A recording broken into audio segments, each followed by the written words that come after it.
dépôts de carburant qui sont bloqués depuis hier dans le cadre de la fronde contre la réforme des retraites. Autre mouvement, celui des routiers. Et là, on a 15 points autoroutiers à l'heure où nous parlons qui sont bloqués. Nous sommes en direct avec Alexis Giberg. Bonjour, président de l'OTRE, un syndicat de routiers. Merci d'être avec nous sur LCI.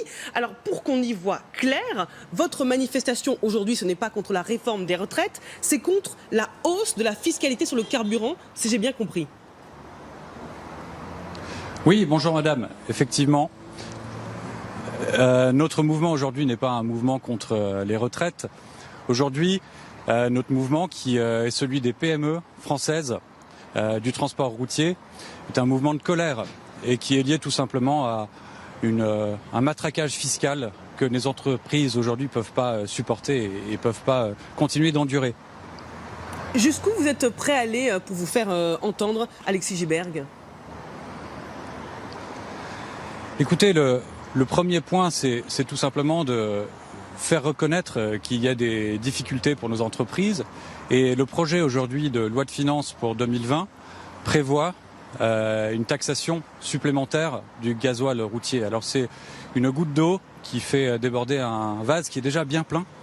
Et il va falloir peut-être que le gouvernement envisage des mesures différentes, des mesures qui permettraient par exemple de taxer les donneurs d'ordre plutôt que les transporteurs routiers, qui sont qu'un maillon de la chaîne. Vous savez, le transport routier aujourd'hui en France, c'est quand même 600 000 emplois, c'est 40 000 PME dans le transport routier. Donc on est un maillon faible, mais un maillon essentiel. Et si on veut assurer la transition écologique, si on veut faire en sorte que l'urgence écologique soit un problème au premier plan, il ne faut pas trouver comme solution un bouclage de budget pour 2020. Il faut penser long terme et penser réorganisation et remise à plat du transport routier. Donc c'est ça notre message. Alors pour faire comprendre le message, aujourd'hui, on a mis en place des barrages filtrants. On ne veut pas embêter les gens, on ne veut pas embêter les particuliers. On veut simplement cibler les axes internationaux pour faire comprendre que ceux qui utilisent la route doivent aussi la financer et que le moyen de financement n'est pas seulement de taxer les transporteurs routiers français. Alexis Giberg, est-ce que vous ne profitez pas de ce contexte un peu, même très tendu, dans ce contexte où il y a cette fronde contre la réforme des retraites, pour faire entendre votre colère ? Vous vous dites, c'est le moment. Pas exactement. Si vous voulez, alors c'est vrai qu'il y a une convergence, mais je ne sais pas si elle est de notre fait ou pas. En réalité, ça fait des mois qu'on est en discussion avec le gouvernement sur ces sujets, qui sont des sujets clés, et on est partie prenante, on est même force de proposition.